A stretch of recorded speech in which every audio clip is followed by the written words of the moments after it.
Good day to you all. I'm coming your way again today with this, should I say, it's a sad expression I'm going to give right now.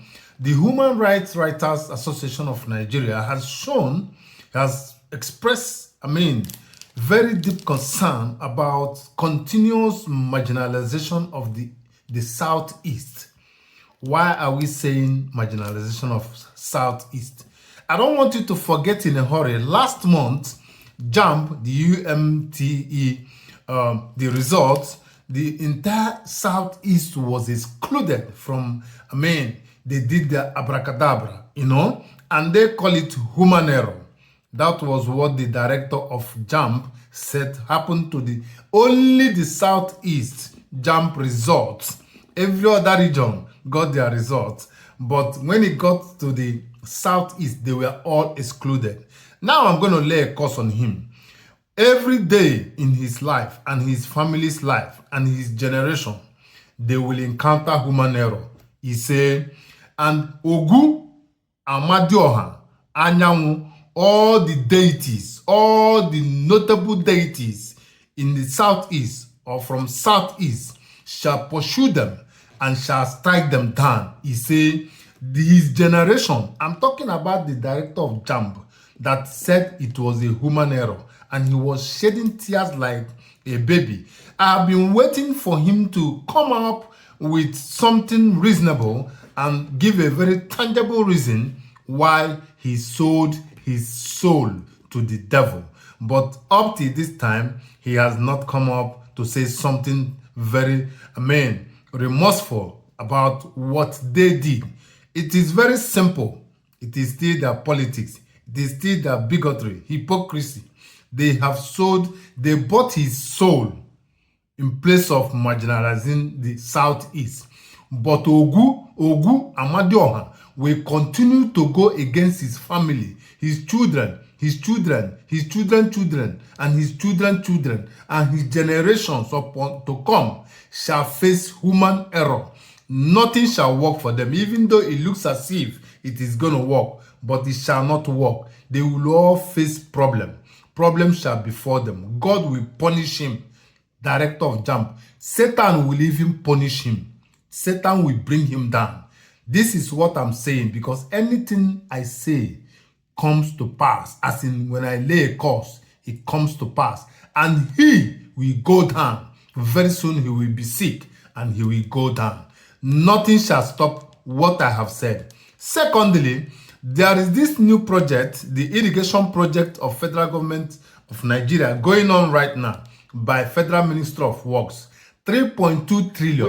The entire Southeast was excluded again. This is pure marginalization. Those idiots, like I'm going to call names. Where is Joey Bokwe, useless man? Where is Soludo? Where is Dave Omahi, animals? Where is who again? All these idiots, hopeless of them, madam. Those that we are rolling around against, to Tinubu, this administration, supporting him.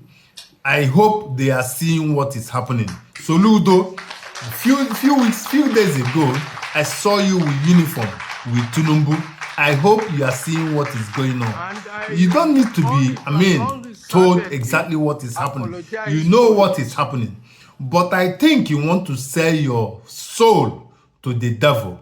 Nigeria as a whole will never see peace. Why should I say that? Somalia will be better than Nigeria. I repeat, Somalia shall be better than Nigeria. Because Nigeria has shown that they don't want any good thing in their lives. Do you understand?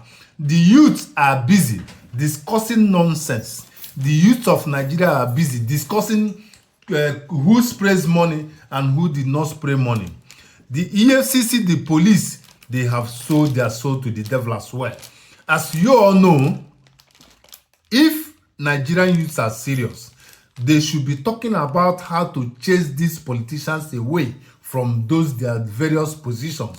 But they are not discussing that. They are not talking about that. What they keep talking is discussing who do B&B or what do they call it, putting nash to themselves, or who spray money, or who didn't help somebody, or who didn't do that, or who meet 14 years or 15 years old person, girl. Those are the things that they are discussing. And they leave the substance and they are talking about chaff. Do you understand? So Nigerian youths are not serious. When they are serious, let me tell you, if Nigerian youths are serious, they should follow up what is happening in politics. The politicians in Nigeria, they are the one that makes the law. They are the one that uses the law against the poor. They are the ones who are ruling. They are the one who borrows and make expenses. The Senate and the House of Reps. The youths from Nigeria are not talking about it. They are only going on social media discussing frivolous things, things that are not necessary, things that are not useful, things that will never benefit them. Those are the things that they waste their data every day to discuss. And they leave the politicians free. They give them free hands.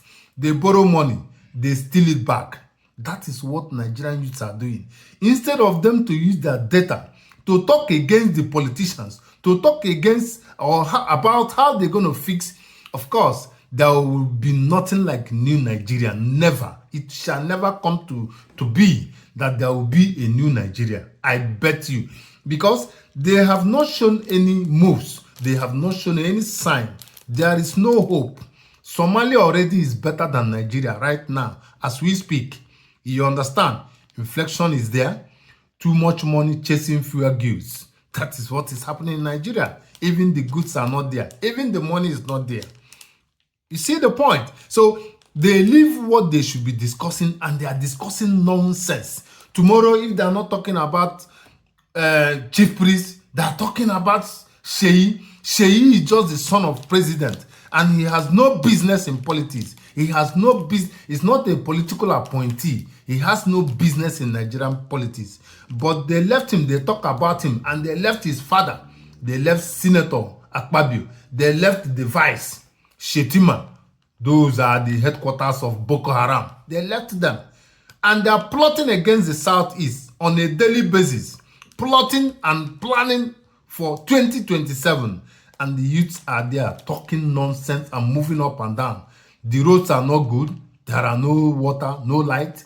Now I saw in the news that the federal government is going to pay each student 45,000 naira. If what will 45,000 naira buy? Instead of him to fix the economy, if you have 45,000, it will make meaning. You are paying them 45,000. Oh well, we understand. Go and give the Yorubas 45,000. But it shall never be okay for them. Never. Let them take the 45,000 because I know you cannot pay many people will still, many regions will still be marginalized. At least I know Southeast will be marginalized, no doubt. Yes. And we are not asking you to give us money for our education. No. Just fix the economy if you can. If you can, fix the electricity if you can. Put good roads for people if you can. If you can, you cannot. And the stupid, useless Nigerian youths are moving up and down, talking nonsense every day. Anyway, it's up to you guys. If you want to discuss it, discuss. If you don't want to discuss it, it's your problems. Nigeria will be, Somalia will be better than Nigeria very, very soon. Upon the money they have borrowed already, they have borrowed your future and they have already used your future. That is the reality.